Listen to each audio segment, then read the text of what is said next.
Bien, mesdames et messieurs les représentants de la presse, les années se suivent et se ressemblent souvent dans la France d'Emmanuel Macron et l'Europe de Madame von der Leyen.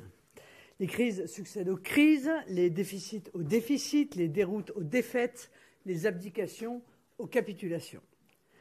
Face à ce qui apparaît comme un jour sans fin, Emmanuel Macron continue imperturbablement ses tours de prestidigitation dont les ficelles sont de plus en plus apparentes. Il est ce bonimenteur dont l'irrépressible garrulité a fini de lasser l'auditoire. Sa dernière prestation en fut d'ailleurs une longue et objectivement éprouvante illustration. De ce point de vue, 2024 semble se placer sous les mêmes auspices verbeux et creux que les années précédentes. Que sera politiquement 2024 ? Une année comme les autres ? Une année charnière ? Cette nouvelle année sera sans doute une année de clarification.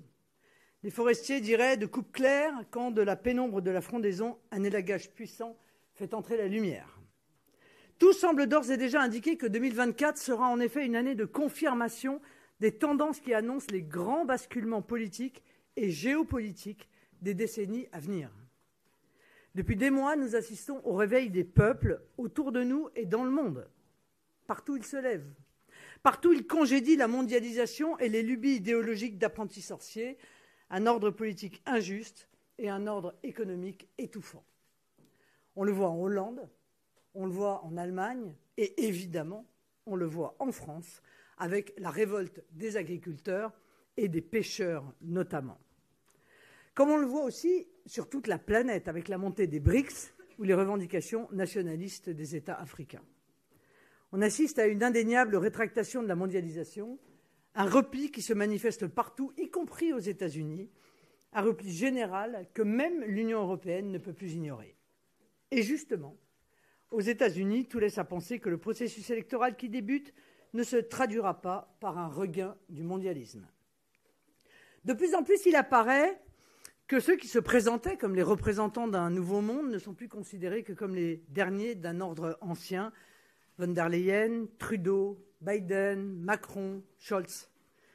Tous, dans leur carré de jeu, sont contestés et fragilisés. Pour nous qui sommes attentifs au mouvement de la France et du monde, aux interactions des peuples et des gens, attendons-nous à ce que 2024 soit une année, sinon de basculement, au moins de grands changements à venir. L'élection présidentielle aux États-Unis, je l'ai dit, l'élection législative au Portugal, où notre allié Tchega s'affirme comme une force importante, en Flandre, avec le Vlaams Belang, en Autriche, avec le FPO, en Roumanie, en Slovaquie, et bien sûr, en ce milieu d'année, les élections européennes qui peuvent bousculer l'Union européenne.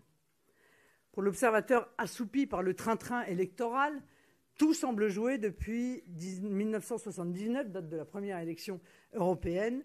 Les européistes l'ont toujours emporté. Pourtant, les resserrements de majorité au sein même du Parlement européen actuel tendent à montrer que la situation politique n'est pas figée et que, comme pour les législatives françaises de 2022, le fait majoritaire n'est pas acquis pour les sortants. Il n'y aura peut-être pas de majorité alternative, mais vraisemblablement, au moins sur des textes, des majorités de circonstance. Permettez-moi de vous rappeler que le rapport Verhofstadt a été voté à 30 voix, que le rapport Restaurons la nature a été voté à 30 voix. C'est dire si l'année électorale sera pleine d'effervescence, de suspense et pour nous, je veux le croire, d'espérance. Vous qui suivez l'actualité politique et qui la commentez, vous allez, j'en suis sûr, vous régaler de suivre cette année éminemment politique. Même si je ne suis pas moi-même candidate, vous me trouverez, comme vous pouvez vous en douter, impliquée dans ce combat, cet engagement qui ne m'apparaît pas subalterne, mais essentiel, ne serait-ce que parce qu'il s'agit de la souveraineté de notre pays et que lorsque l'on aspire à être président de la République, on s'attache évidemment à la préservation des pouvoirs qu'il doit conserver. De toutes les manières, le groupe que j'ai l'honneur de diriger continuera par une présence active et je crois constructive à occuper le centre du jeu parlementaire.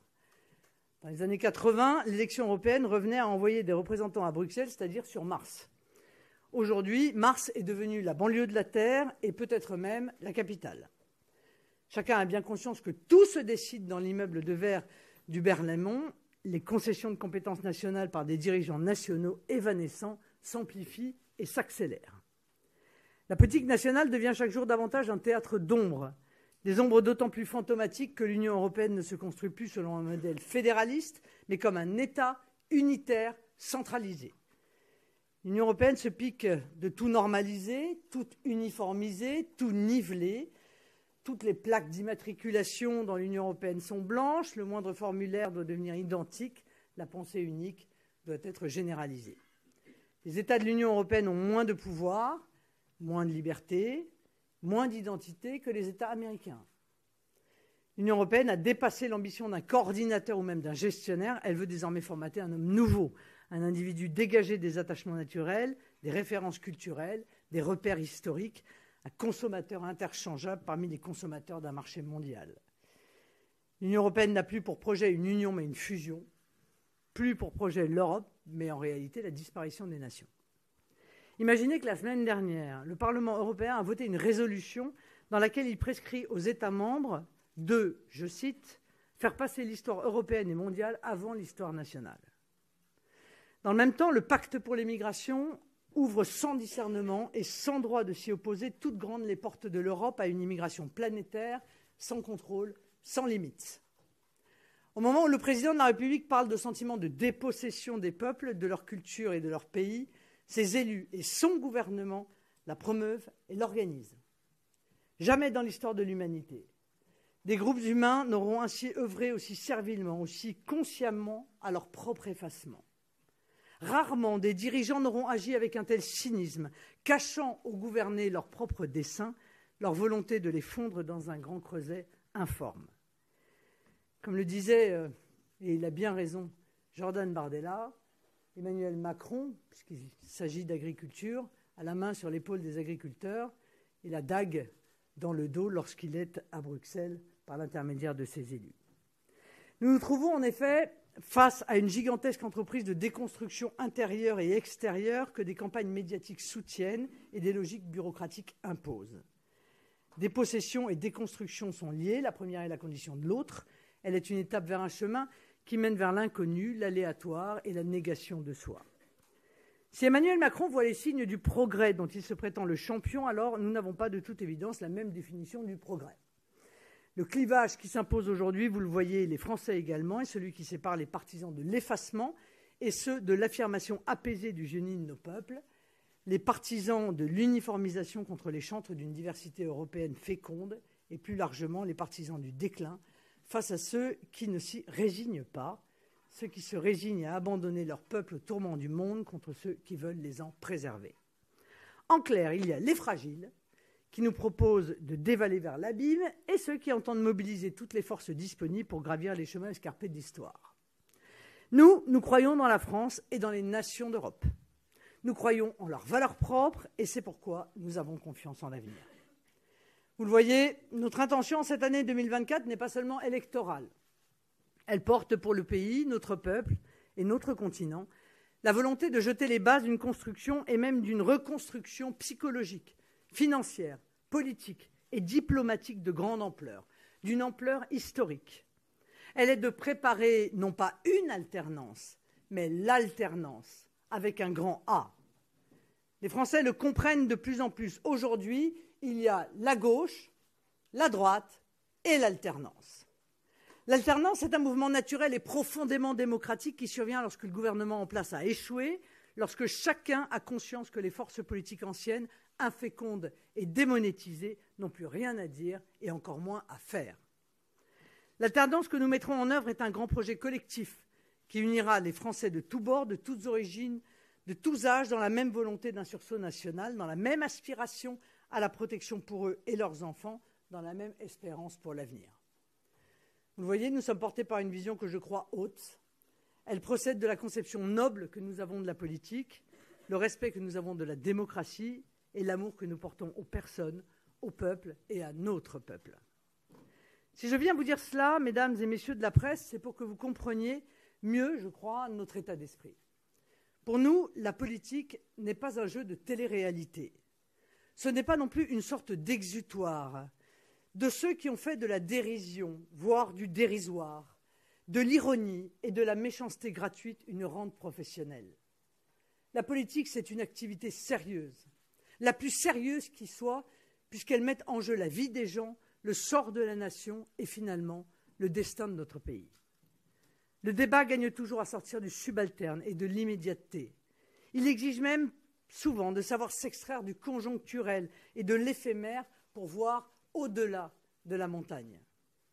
Beaucoup d'entre vous, et c'est normal quand on fréquente le marigot politique, nous prêtent des arrière-pensées politiciennes ou manœuvrières qui, je vous le dis, nous sont étrangères. Nous avançons sans nous dissimuler, tels que nous sommes. S'il peut exister des stratégies et des tactiques, c'est normal dans toute entreprise. Il n'y a là rien de répréhensible. Pour autant, je crois injuste, et à l'égard de la vérité trompeur, de réduire notre démarche à des coups et encore plus à des intentions cachées. Est-ce utile de le rappeler devant une assemblée aussi éclairée que la vôtre? Non, nous ne manœuvrons pas pour un Frexit caché, pas plus que nous ne sommes d'extrême gauche. Je suis heureuse d'être amenée à le dire, triste d'être obligée de le rappeler.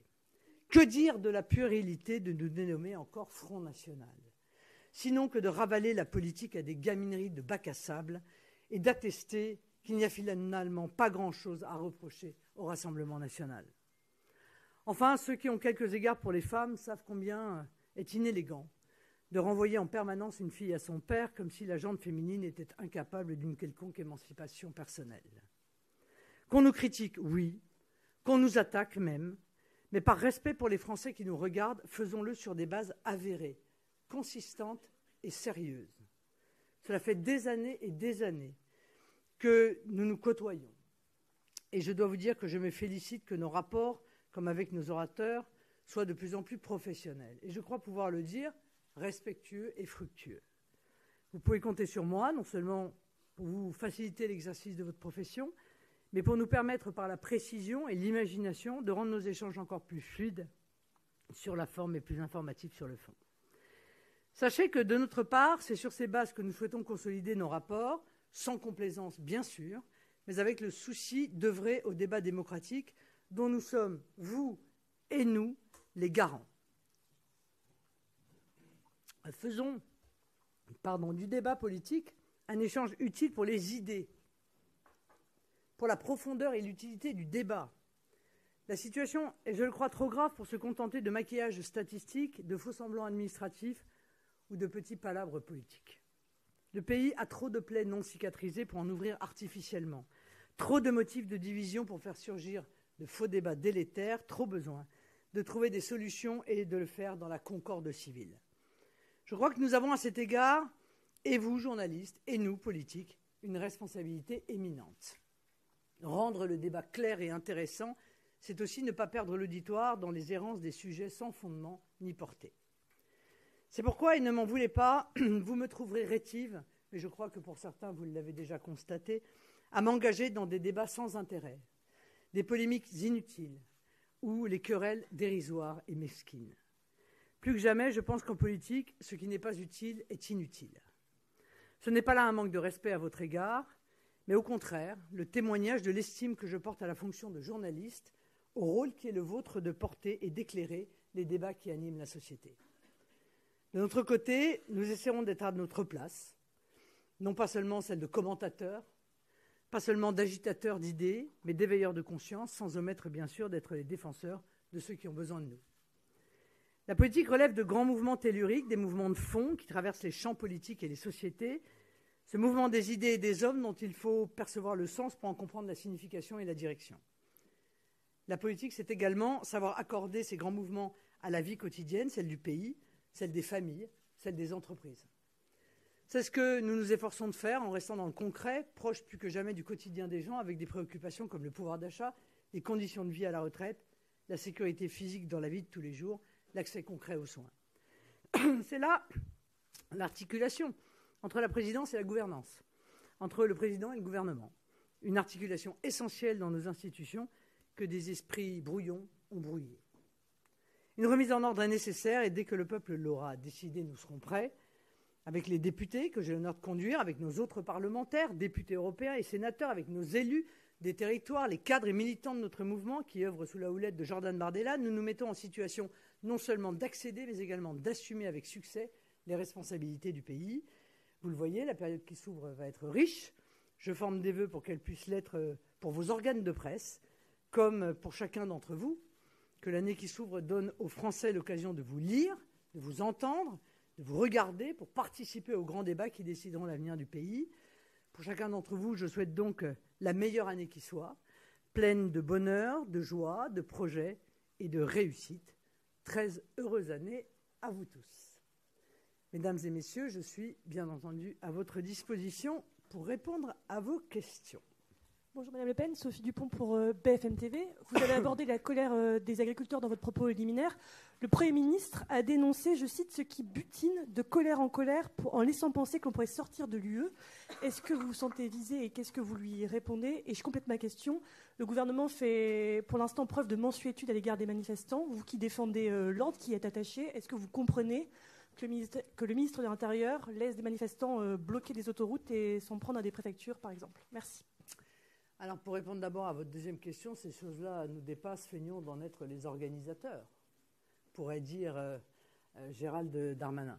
La réalité, c'est qu'il n'a aucune complaisance à l'égard des agriculteurs, car si ce gouvernement avait la moindre complaisance et même le moindre sentiment de justice à l'égard des agriculteurs, il ne commettrait pas les votes honteux, les honteuses décisions qu'ils soutiennent d'abord au Parlement européen et deuxièmement les décisions qu'ils prennent au sein même de cette Assemblée.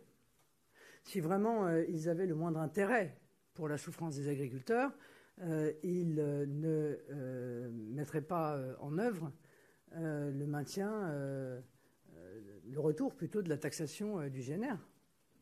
Si vraiment ils s'intéressaient aux agriculteurs, ils arrêteraient de voter les accords de libre-échange qui se multiplient et que les députés Renew ont toujours accompagné avec beaucoup d'énergie.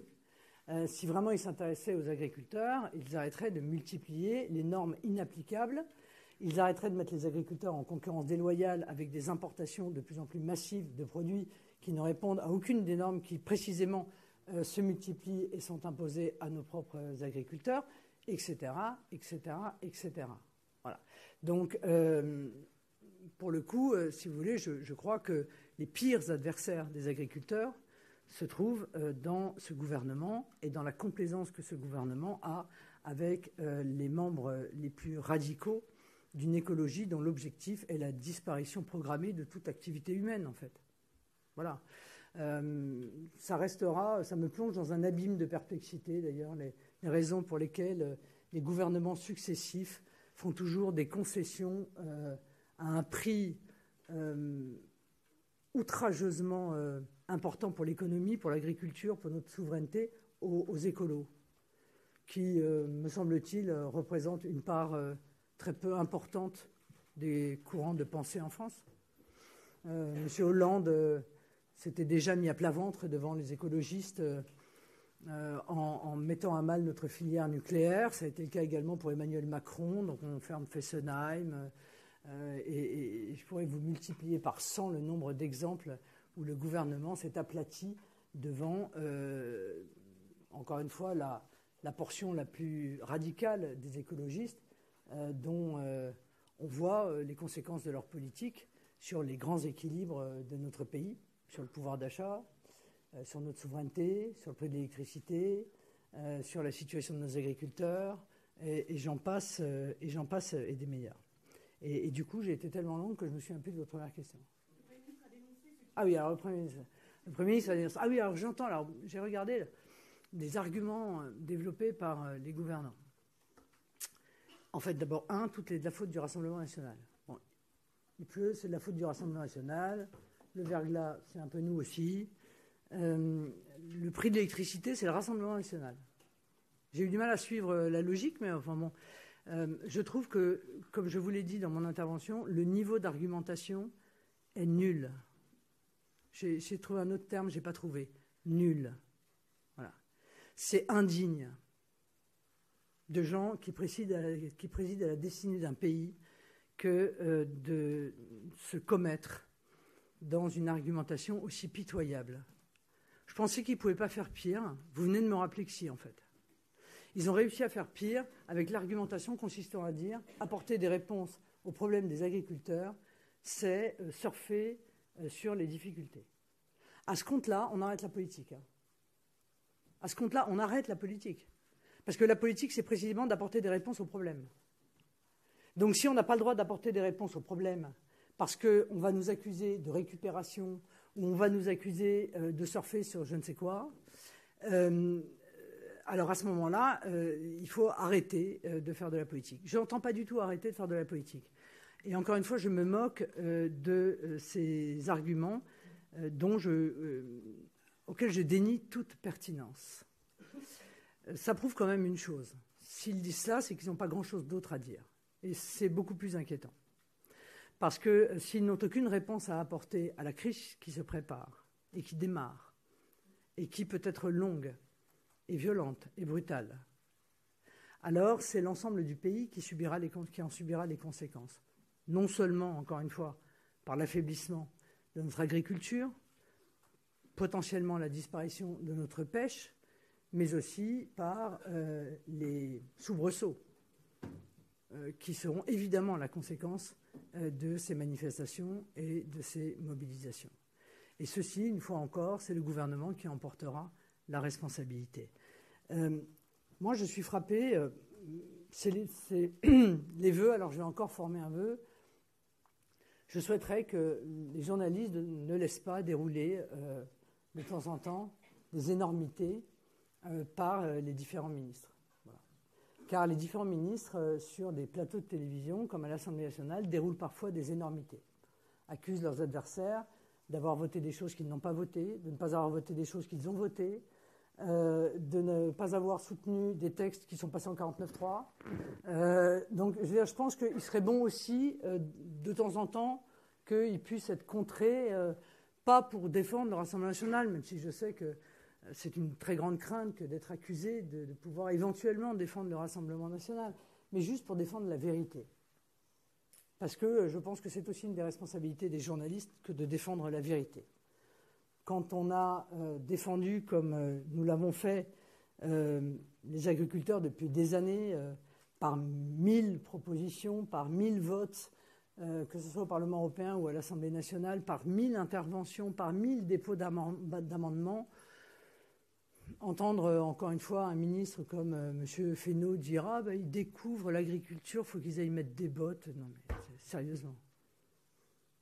Bon, je vous assure que la petite fille de marin-pêcheur a eu les doigts de pied qui se sont un peu crispés dans les bottes d'envie de mettre quelques coups de pied aux fesses, si vous voyez ce que je veux dire.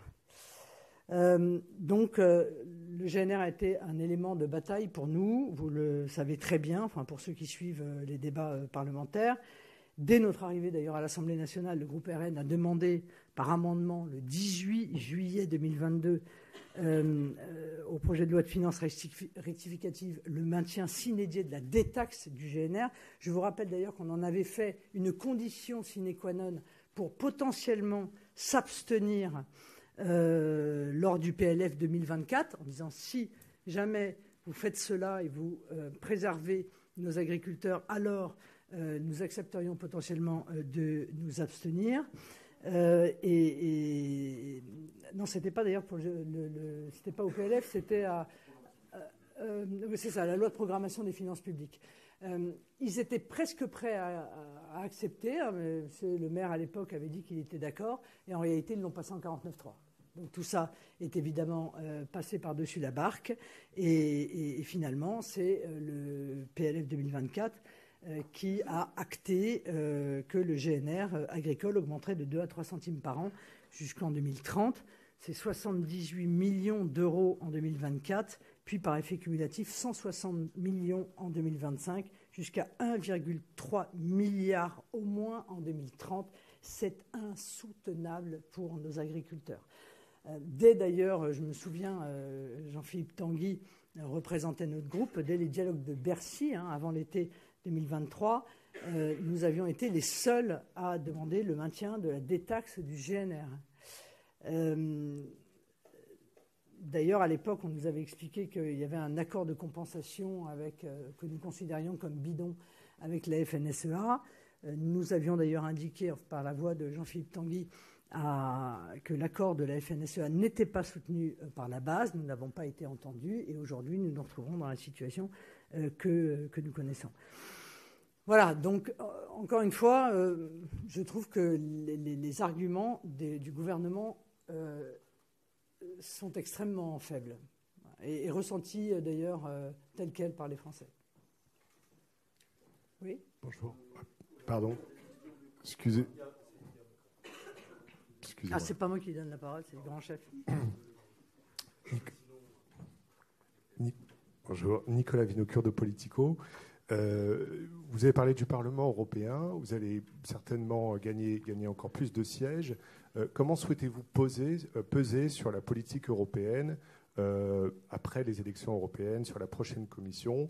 Est-ce que c'est sur le pacte vert ? Que va faire le Rassemblement national là-bas ?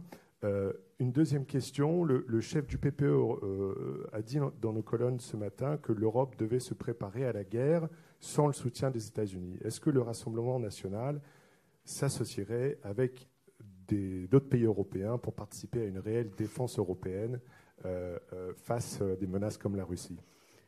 Est-ce que le Rassemblement national veut la guerre ? Non. Voilà, je vous le dis très clairement. Et même nous prévenons depuis déjà un certain nombre de mois sur le risque de déclenchement d'une guerre qui serait d'abord une guerre européenne, puis une guerre mondiale. Bon. C'est un des grands dangers et une des grandes responsabilités des dirigeants, c'est évidemment de tout faire précisément pour trouver les chemins, même s'ils sont compliqués et difficiles, hein, j'en suis bien consciente, les chemins de la paix, de la pacification du continent. Ces gens parlent de la guerre d'ailleurs avec une certaine légèreté.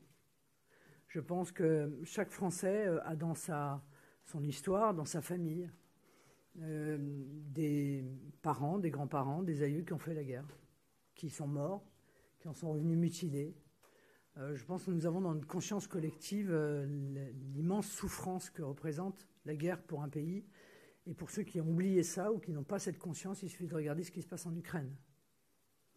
La boucherie qui est en train de s'y dérouler, pour se souvenir de ce que ça fait la guerre et des conséquences parfois sur des décennies, sur la vie des populations, sur l'économie du pays, sur les capacités de redressement. Donc ces dirigeants qui parlent avec légèreté de la guerre, je considère qu'ils ont, encore une fois, des propos qui sont dangereux.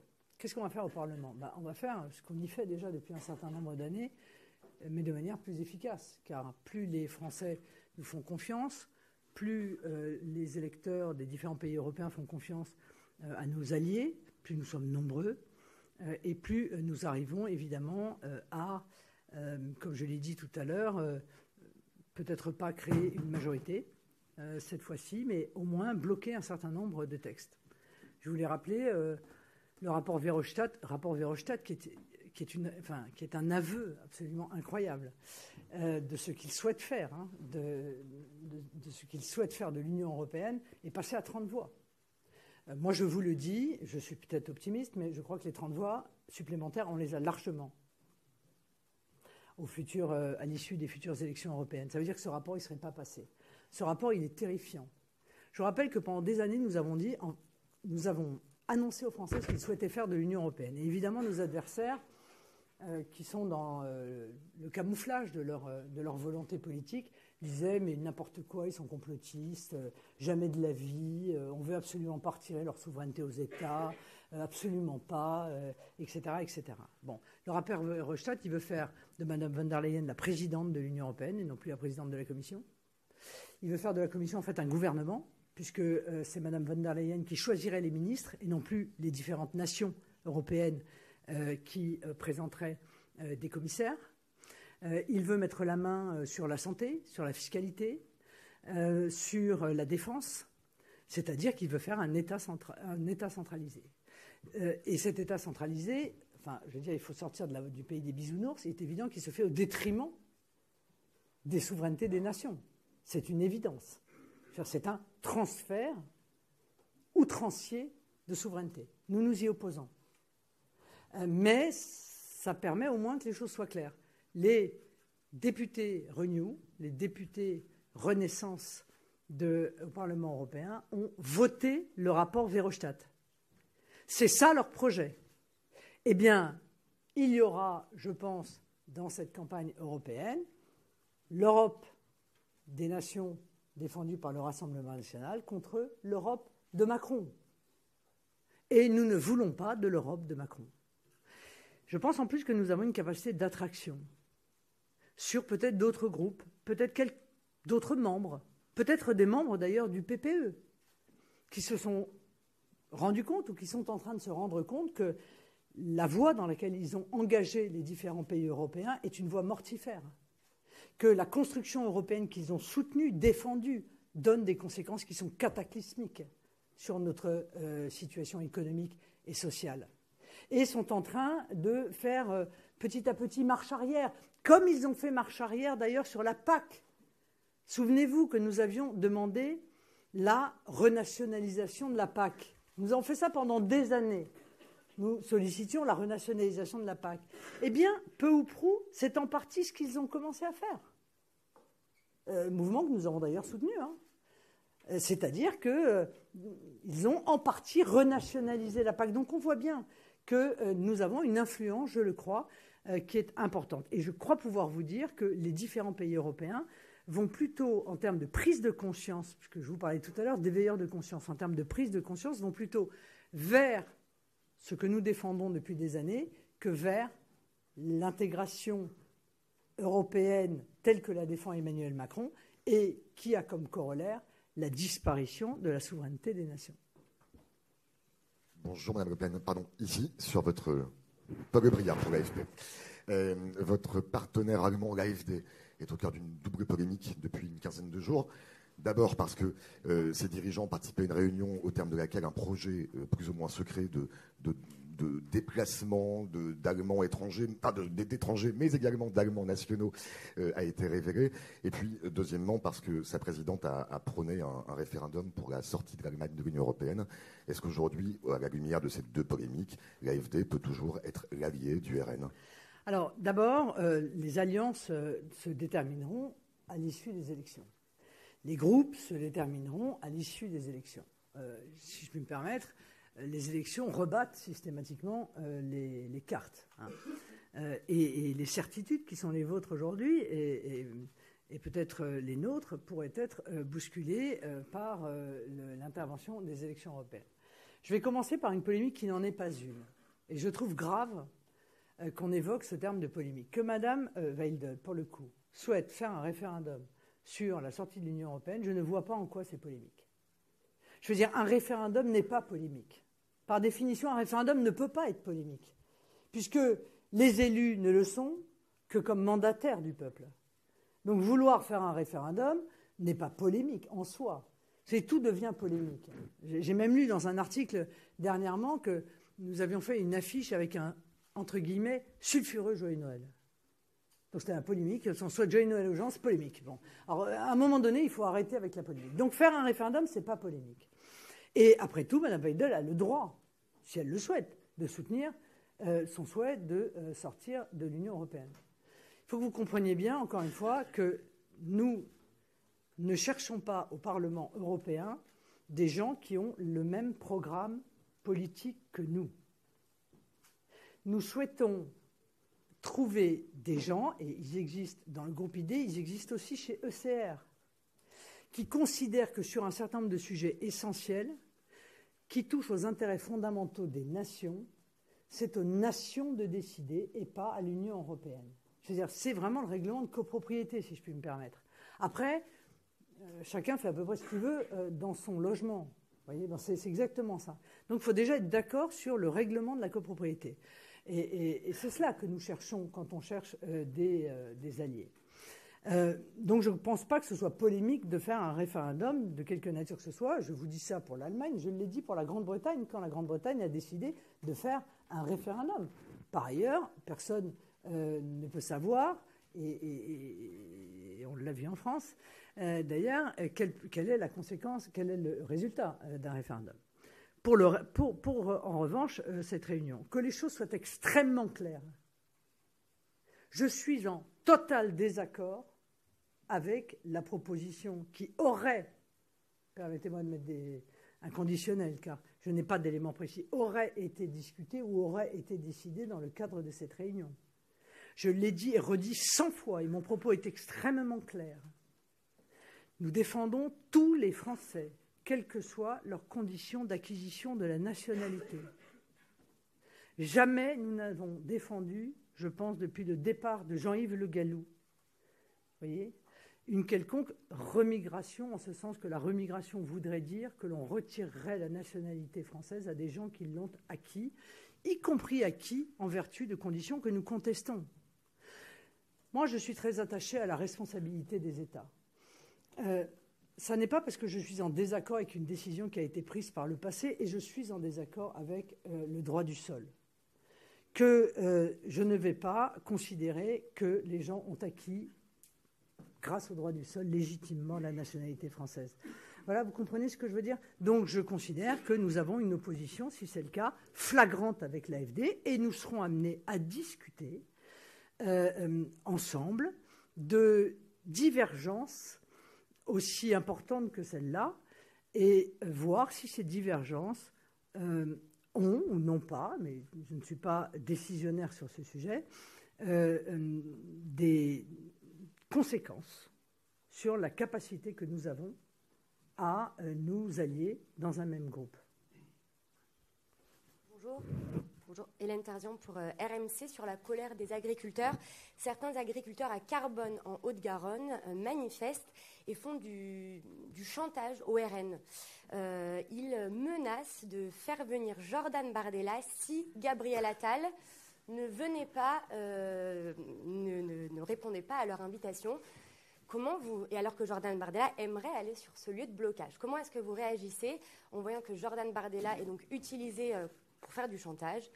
Comment vous réagissez au fait que les agriculteurs ne veulent pas, pour l'instant, voir Jordan Bardella avec eux? Merci. Bon, je trouve que ce terme de chantage est peut-être un peu outrancier, non, quand même. Bon, oui, non, enfin, pas non plus exagéré. Je me demande même si ce n'est pas de l'ironie de leur part. Et ils auraient assez raison, d'ailleurs, en fait, d'user de cette ironie, parce qu'on nous a expliqué pendant 15 jours que Gabriel Attal avait été choisi exclusivement, parce que son profil était le pendant, en quelque sorte, de celui de Jordan Bardella. C'est pas très glorieux pour lui, par ailleurs, hein. Je trouve ça assez humiliant de la part du président de la République que d'avoir fait savoir que ce n'est pas tant les qualités personnelles de Gabriel Attal qui l'avaient poussé à le choisir, mais plutôt son âge.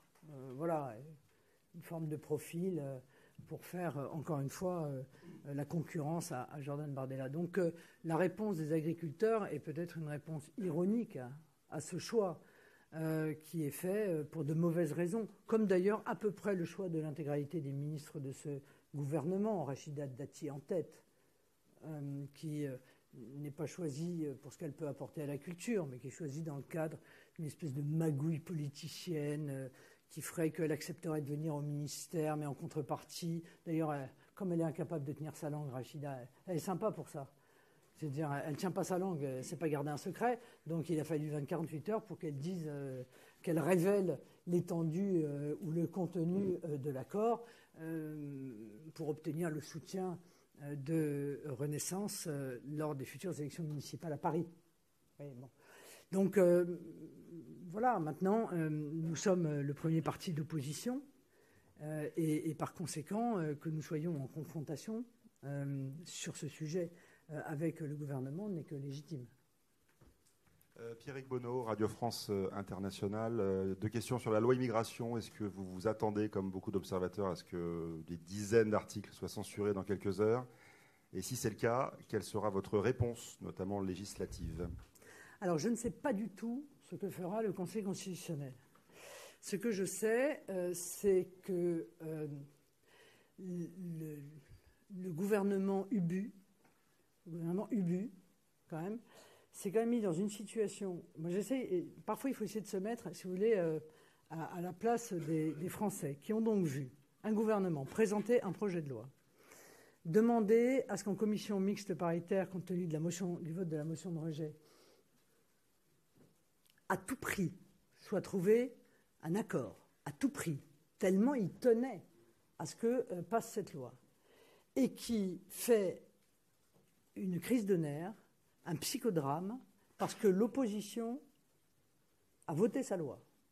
Bon, déjà, là, on en a perdu 90%. Là, quand même. Les gens, ils ne comprennent pas. Ils présentent une loi, et quand la loi est votée, ils se scandalisent que la loi ait été votée. Je vous passe les cellules psychologiques à l'Élysée, les cellules de crise diverses et variées.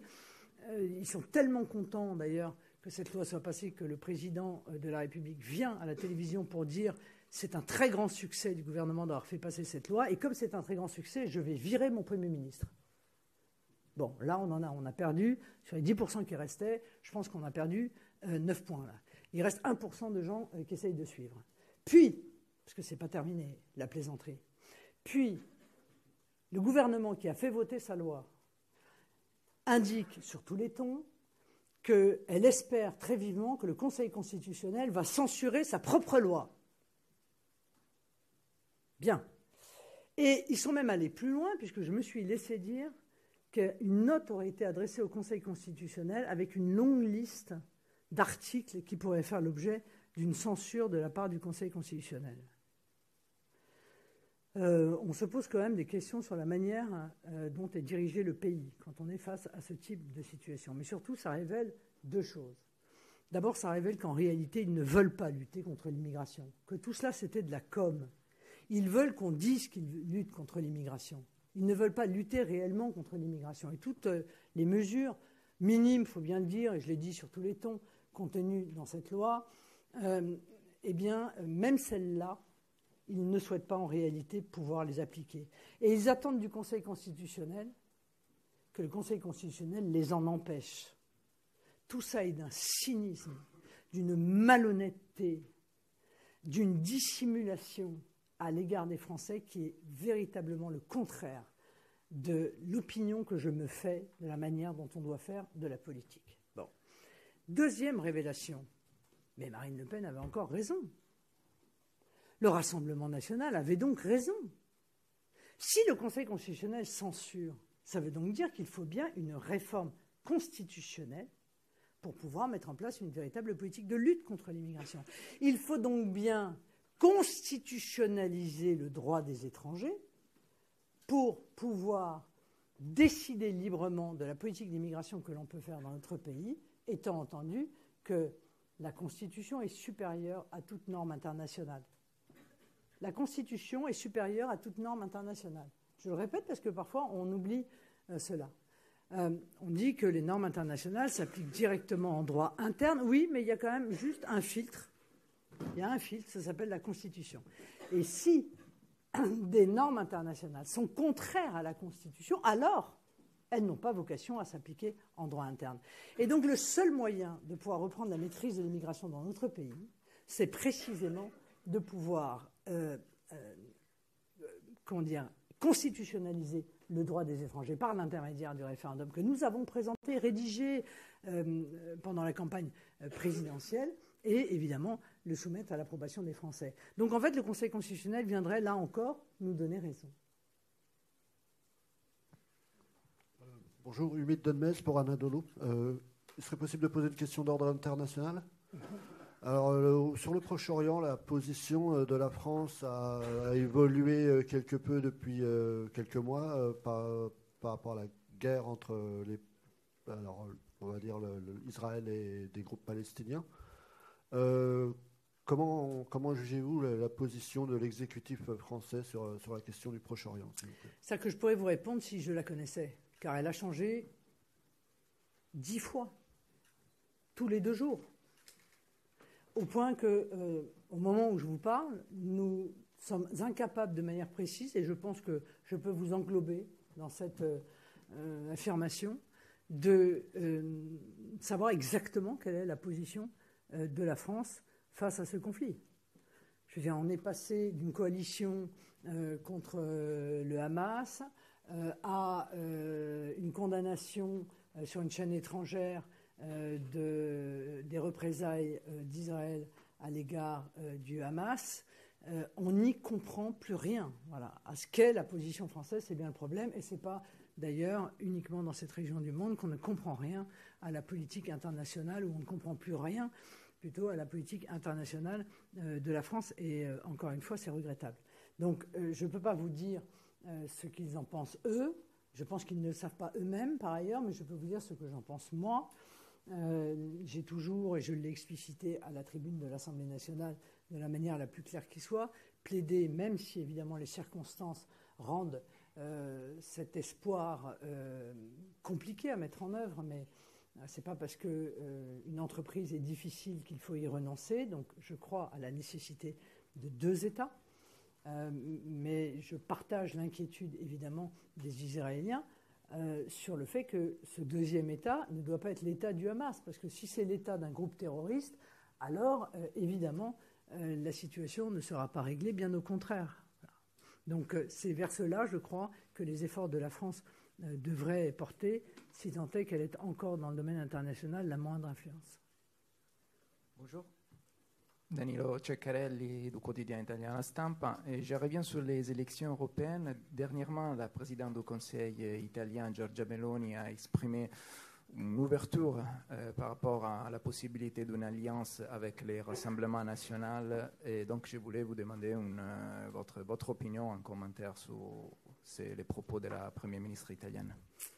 Écoutez, je ne peux que me réjouir de voir qu'un certain nombre de forces qui partagent encore une fois le souhait que les nations puissent conserver leur souveraineté fassent preuve d'ouverture à notre égard. Il est évident que nous allons avoir des délégations importantes au sein du Parlement européen, même si je ne préjuge pas des résultats des élections européennes. Mais enfin, je vois bien que beaucoup de mouvements qui défendent la souveraineté des nations, tout en souhaitant une coopération européenne, on n'est pas pour la disparition de la coopération européenne, sont en dynamique dans beaucoup de pays. J'ai vu un article encore récemment sortir sur ce sujet, et donc il faut que nous nous parlions, même si nous avons des désaccords, et surtout si nous avons des désaccords. Encore une fois, il s'agit du règlement de copropriété.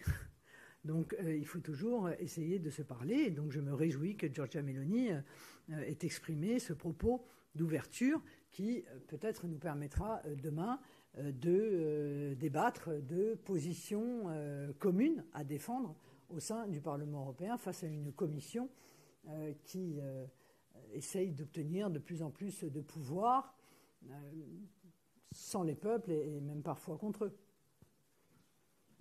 Oui, Madame Le Pen. Nicolas Massol de Libération.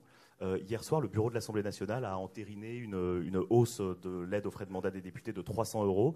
Le RN ne s'y est pas opposé. Aujourd'hui, le RN demande de surseoir, enfin de retarder ça. Comment est-ce que vous jugez? Est-ce que c'est une erreur politique? Je crois que vous n'étiez pas présente au bureau hier soir. Est-ce que c'est une erreur politique vu le contexte qu'on connaît? C'est un raté. Bon, je vous le dis très clairement, c'est un raté. Mais c'est un raté pour une raison simple d'ailleurs. C'est que la réunion de groupe, il y a quoi, 15 jours ou 3 semaines 15 jours. Il y a 15 jours, ce sujet a été évoqué en réunion de groupe. Il a été dit en réunion de groupe 2 choses. Oui, c'est vrai qu'un certain nombre de députés, notamment de la ruralité, sont incontestablement impactés par une hausse très importante de l'inflation que subissent l'intégralité des Français et qui ne leur permet pas de pouvoir exercer totalement leur mandat comme le font les députés La France Insoumise de Paris qui, eux, prennent le métro et par conséquent, c'est moins compliqué. Bon, voilà, en gros. Mais il nous apparaît inopportun, même si la décision peut se comprendre, il nous apparaît inopportun de prendre cette décision au moment où les Français sont plongés dans une crise de pouvoir d'achat absolument épouvantable. Et c'est donc la décision qui était ressortie de la réunion de groupe auquel, je crois, les vice-présidents n'étaient pas présents. Ce raté, il est aussi un peu lié, il faut bien le dire, à l'ordre du jour tel qu'il a émané du bureau d'hier. L'ordre du jour, s'il y avait eu marqué augmentation de l'enveloppe des frais de mandat, ça aurait évidemment alerté tout le monde, et moi en premier, et nous aurions rappelé au vice-président qui était absent en réunion de groupe qu'une décision avait été prise en réunion de groupe. Mais il y avait marqué modification du règlement 32-42-654 du 22 novembre 1982 sur les frais de représentation des députés. Ça ne nous a pas alertés, objectivement. Bon. Et donc, du coup, il y a eu un raté. Je crois savoir que nos deux vice-présidents, d'ailleurs, se rendent compte de ce raté, car à la différence des autres, quand il y a un raté, on le dit, on l'admet et on rectifie. On sollicitait de la présidente de l'Assemblée nationale le report sine die de cette décision. Voilà, bon, il n'y a pas mort d'homme. Je veux dire, moi, je comprends d'ailleurs que cette sorte de quasi-indexation sur l'inflation des frais de mandat ait pu être abordée par le bureau.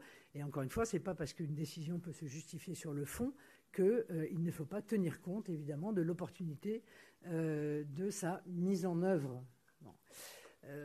Et c'est ce que j'ai eu donc l'occasion d'expliquer directement à l'intéressé. Mais c'est aussi la raison pour laquelle pas un seul groupe ne s'est opposé en fait à cette décision. On est d'accord ?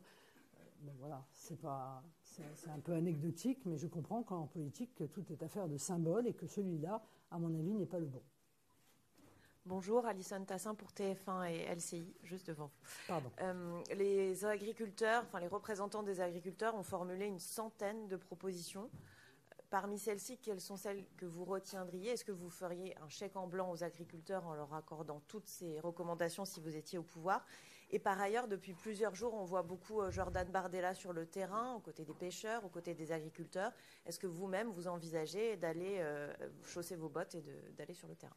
Merci. Oui, je le ferai probablement, comme je l'ai fait pendant des années et des années. Vous m'avez vu 1000 fois auprès des agriculteurs, auprès des pêcheurs, parce que, encore une fois, leur situation est catastrophique et elle est très difficile depuis déjà un grand nombre d'années. Évidemment, il ne s'agit pas de faire un blanc-seing et d'accepter une centaine de propositions. Il s'agit de défendre ce que nous avons défendu depuis des années et qui, je crois, répond à leurs préoccupations. C'est-à-dire mettre en place une exception agriculturelle, en quelque sorte, c'est-à-dire il faut que la nourriture ne fasse pas l'objet d'accords de libre-échange. On ne peut pas faire des accords de libre-échange avec la nourriture, parce que la nourriture, c'est notre vie, c'est aussi notre sécurité alimentaire. Nous continuerons à défendre le fait qu'on doit pouvoir maintenir une exemption de taxation sur les GNR, parce que si on ne le fait pas comme l'a décidé le gouvernement, alors on va tuer toute une série d'agriculteurs. Il faut à tout prix arrêter avec des injonctions contradictoires qui leur sont faites, des normes qui sont de plus en plus complexes, avec les pouvoirs qui ont été donnés à un certain nombre d'agences sans aucun contrôle de l'État et qui font pleuvoir sur les agriculteurs des amendes qui ne leur permettent plus d'exercer leur activité. Il faut les soutenir, il faut rappeler qu'ils sont le cœur de notre souveraineté, que si nous dépendons en matière d'alimentation d'autres pays, alors nous sommes moins libres et peut-être même plus libres du tout. Ben, voilà, donc nous défendons cela depuis longtemps et au Parlement européen et en France et nous continuerons encore une fois à le faire. Bonjour, Audrey Tison, France Info. Une petite précision par rapport à ce que vous avez dit tout à l'heure sur la loi immigration. Vous dites qu'il y a eu une note circonstanciée avec tout un tas d'articles qui seraient à examiner par le Conseil constitutionnel. Qui aurait envoyé cette note ? Parce que LFI, la gauche, a envoyé une note détaillée, mais à notre connaissance, l'exécutif n'a pas envoyé de note détaillée. Madame Braun-Pivet a parlé de 4 points. Le président a fait une saisine générale, ce qui est certes assez inhabituel. Et deuxième question, je relais une question de ma consoeur de l'opinion, sur le mouvement agricole. Est-ce qu'il n'y a pas un risque que les syndicats, la FNSEA, soient dépassés par la base ? Bah, si, il y a tellement un risque, je vous l'ai dit tout à l'heure, ça a été dit. C'est-à-dire que Jean-Philippe Tanguy, lors des dialogues de Bercy, avait dit déjà que la FNSEA avait signé un accord qui n'était évidemment pas validé par la base. Donc oui, bien sûr, il y a une rupture entre la FNSEA et la base. Et donc, est-ce que la FNSEA va être dépassée? Excusez-moi de vous dire, c'est déjà le cas. La FNSEA est déjà dépassée. Voilà. Donc on ne peut pas compter sur les syndicats. Et en ce qui me concerne, je suis peut-être un peu dur, mais je pense que ça fait bien longtemps que les agriculteurs ne peuvent plus compter sur leurs syndicats, par ailleurs. Voilà. Alors, j'ai quand même été extrêmement prudente. Hein. J'ai dit, je me suis laissé dire. Je me suis laissé dire que le Conseil constitutionnel, effectivement, avait reçu, semble-t-il, pas des instructions, bien entendu, hein, mais en quelque sorte, de la part de l'exécutif, en fait, une liste de ce qui pourrait faire l'objet d'une censure. Voilà. Par l'exécutif. L'exécutif. Voilà. Madame, je me suis laissé dire, vous êtes gentille, mais moi j'essaye de formuler des phrases qui soient un peu précises. Bon. Quand je dis je me suis laissé dire, c'est que je n'ai pas de document. Si j'avais un document, j'aurais dit j'ai la preuve que voilà, je me suis laissé dire. Mais ça ne m'étonnerait pas outre mesure. Enfin, vous avez l'air de trouver ça extraordinaire. Qu'y a-t-il d'extraordinaire à me coucher sur le papier ce qu'ils ont dit ou fait dire de toutes les manières possibles depuis le vote de cette loi? Au point que certains de vos confrères, peut-être pas France Info, mais que certains de vos confrères se sont quand même étonnés précisément que le gouvernement puisse en quelque sorte demander au Conseil constitutionnel de censurer sa propre loi. Donc ça n'aurait rien d'extraordinaire en l'occurrence. C'est juste la révélation supplémentaire de cette incongruité qui fait encore une fois de ce gouvernement le gouvernement ubu, quoi. Dernière question. Oui, bonjour Madame Le Pen, Laïc Béritan, Outre-mer la première. Je ne vais pas vous parler d'agriculture. Dans votre discours, vous avez évoqué l'alternance. Les territoires outre-mer, justement, il y a une forme de défiance de plus en plus accrue vis-à-vis de l'État français. Je pense à Mayotte, je pense à la Guyane, je pense à la Nouvelle-Calédonie pour des questions d'immigration ou des réformes institutionnelles. Est-ce que vous avez un programme spécifique et un message particulier pour les outre-mer qui sont souvent oubliés? Oui, bien sûr. J'ai toujours eu un message spécifique. Vous savez l'attention que je porte à nos territoires d'outre-mer et aux difficultés qui sont les leurs. Je crois pouvoir vous dire que, notamment concernant Mayotte, c'est précisément l'intérêt que je lui ai porté qui a, par un effet rebond, suscité l'intérêt, mais pas l'action efficace de Gérald Darmanin. Donc, est-ce que j'ai un message pour eux? Eh bien, tenez bon. Tenez bon, parce que ce qui se déroule là-bas n'est pas une fatalité. Et c'est vrai qu'aujourd'hui, un certain nombre de territoires sont submergés par l'insécurité, submergés par la criminalité, par la délinquance, submergés par l'immigration clandestine, et que j'ai envie de vous dire que c'est dans ce constat que l'on trouve les solutions à apporter. Or, les solutions ne sont pas sérieusement apportées. Voilà. Et moi, j'ai de grandes craintes pour l'ensemble des territoires, mais particulièrement, il faut bien dire, pour Mayotte, parce que je vois la situation, depuis d'année en année, se dégrader à une vitesse terrible, et je ne suis pas sûr que n'arrive pas derrière un jour une revendication de même nature que celle qui est exprimée depuis longtemps par les Comores. Oui.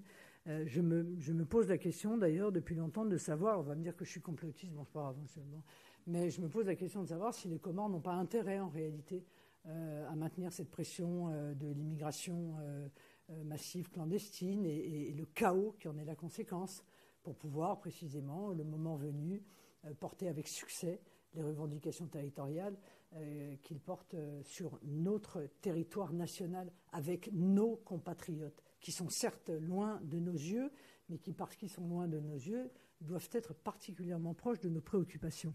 Donc, je m'intéresse énormément à l'outre-mer. Je suis allé en Nouvelle-Calédonie. Je participe d'ailleurs à la réunion qui a lieu autour de Yael Braun-Pivet. Je crois être la seule présidente de groupe à participer à la réunion autour de Yael Braun-Pivet sur précisément l'avenir de la Nouvelle-Calédonie. Je suis dans un état d'esprit d'ailleurs de pacification et pas du tout de radicalité. Je suis très imprégné par l'idée qu'il faut rassembler les Français, y compris ceux qui ont des conflits lourds entre eux, et c'est évidemment le cas en Nouvelle-Calédonie. Et donc le moment venu, j'apporterai les propositions qui sont les nôtres pour tenter de régler cette difficulté ancienne et sensible, voilà, entre les Kanaks et on dit peu, pareil qu'on dit plus les Caldoches maintenant, c'est mal. Bon, enfin, entre l'ensemble des habitants, voilà, c'est ça, les légalistes et les indépendantistes. Donc voilà, mais encore une fois, les solutions qui sont à apporter en Outre-mer sont les solutions qui sont à apporter dans l'ensemble du territoire national. Hein. Il n'y a pas de secret, hein. Il n'y a pas non plus de surprise. Sauf que là-bas, évidemment, c'est bien pire, parce que notamment la protection du territoire nécessite des moyens qui sont des moyens précis, compte tenu du caractère insulaire, notamment de Mayotte. Merci à tous. Merci.